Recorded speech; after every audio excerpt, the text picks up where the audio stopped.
আজ বইয়ের তাক গোছাতে গিয়ে খুঁজে পেলাম তোকে লেখা সেই চিঠিটা। ধুলোর আস্তরণ পড়ে গেছে। ধুলোটা ঝেড়ে চিঠিটা আবার পড়তে বসলাম। সেই কতদিন আগের কথা। তোর ভাইয়ের হাত দিয়ে চিঠিটা পাঠিয়েছিলাম তোকে। তখন তো আর আজকের মতো মোবাইল ছিল না, তাই চিঠিই ভরসা। কিন্তু চিঠিটা তোর হাতে না পৌঁছে তোর বাবার হাতে পৌঁছালো। তারপরে ঘটনা তো মনে আছে নিশ্চয়ই। তোর বাবা সোজা আমাদের বাড়িতে। খুব মজার মানুষ ছিলেন কিন্তু উনি। এসেই আমার বাবাকে জিজ্ঞেস করলেন, বেয়াই মশাই, বিয়ের দিনক্ষণ তাহলে পাকা করা যাক।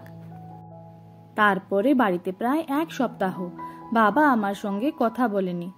তোকে কিন্তু বাবা খুব ভালোবাসতেন। সব সময় বলতেন, মামুনি আমার মেয়ের অভাব পূর্ণ করে দিয়েছে, আর মায়ের তো বন্ধুই ছিলি তুই। বড় ভালো ছিল দিনগুলো। তোকে কোনো দিনও সেরকম কিছু দিতে পারিনি। সামান্য রোজগারে হয়তো কখনো একটা ছাপা শাড়ি, কখনো মেলা থেকে কেনা চুড়ি, আর মাঝে মাঝে উত্তমবাবুর সিনেমার টিকিট। তুই কিন্তু তাতেই খুব খুশি ছিলি। কোনো দিনও কোনো কষ্টের চিহ্ন তোর মুখে দেখিনি। অথচ আমি জানি যে তথাকথিত সুখ তোকে কোনো দিনও দিতে পারিনি।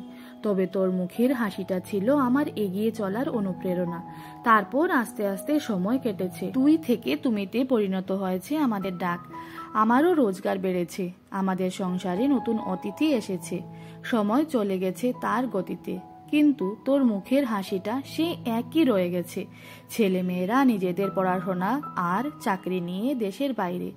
যেদিন বাবু বিদেশে চলে গেল চাকরি নিয়ে, সেই প্রথম তোর চোখে জল দেখেছিলাম আমি। বাবু কথা দিয়েছিল রোজ একবার করে ফোন করে তোর সঙ্গে কথা বলবে। তারপর সেই ফোন দিনে একবার থেকে 6 মাসে একবার এসে দাঁড়ালো।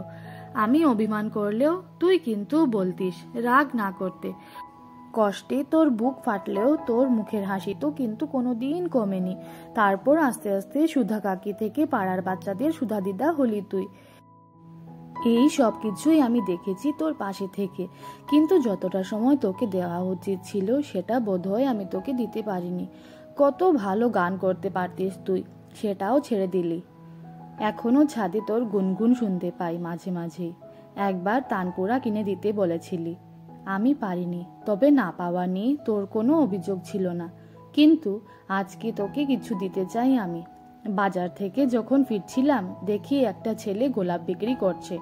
এত গোলাপ দেখে জিজ্ঞেস করতে জানলাম আজকে নাকি গোলাপ দিবস। কি মজার, তাই না? এখন যেসব ভালোবাসার দিবস, গোলাপ দিবস, আমাদের সময় এসব ছিল না। তবে আমার বেশ ভালোই লাগে। অন্তত ভালোবাসা প্রকাশের একটা মাধ্যম তো পাওয়া যায়। তাই এই গোলাপের তোড়া নিয়ে এলাম তোর জন্য। কখনো প্রকাশ করতে পারিনি তোকে কতটা ভালোবাসি। আজও তোর পান খাওয়া লাল টুকটুকে দুটো ঠোঁট দেখলে খুব আদর করতে ইচ্ছে করে তোকে। তোর গুনগুন শুনলে বলতে ইচ্ছে করে, একটা গান ধর না, একটা রবি ঠাকুরের গান। কিন্তু সেটা আজ আর সম্ভব না। তোর লাল ঠোঁট, গলার গুনগুন সবই যে আমার স্বপ্ন। আমার অন্তরে থাকা তোর স্মৃতিগুলোর ভেসে ওঠা মাত্র। যদি সত্যি এই গোলাপ দিয়ে তোকে বলতে পারতাম, সুধা, তোকে আমি ভালোবাসি। যদি বলতে পারতাম এই গোলাপের সব কাঁটা সরিয়ে শুধু লাল নরম পাপড়ি ছড়িয়ে দেব তোর ওপর। জড়িয়ে ধরে বলতে পারতাম এইভাবে পাশে থাকিস চিরকাল। সেই সুযোগটা আমাকে না দিয়ে চলে গেলি না ফেরার দেশে। আমাকে একা করে চলে গেলি তুই। আমি কিন্তু বেশ আছি। হাত পুড়িয়ে খাই, বাচ্চাদের পড়াই, আর মাঝে মাঝে বেরিয়ে পড়ি অজানার টান। এই ভালোই আছি। আমাদের ভালোবাসাটা তো অব্যক্ত ছিল এতদিন। আজ না হয় প্রথমবার তোর ছবির সামনে এই গোলাপের তোড়া হাতে নিয়ে হাঁটু গেড়ে বসে তোকে বলি, আই লাভ ইউ সুধা। এটাই হোক আমাদের হ্যাপি ভ্যালেন্টাইন্স ডে। তোর সঙ্গে খুব তাড়াতাড়ি দেখা হবে আবার।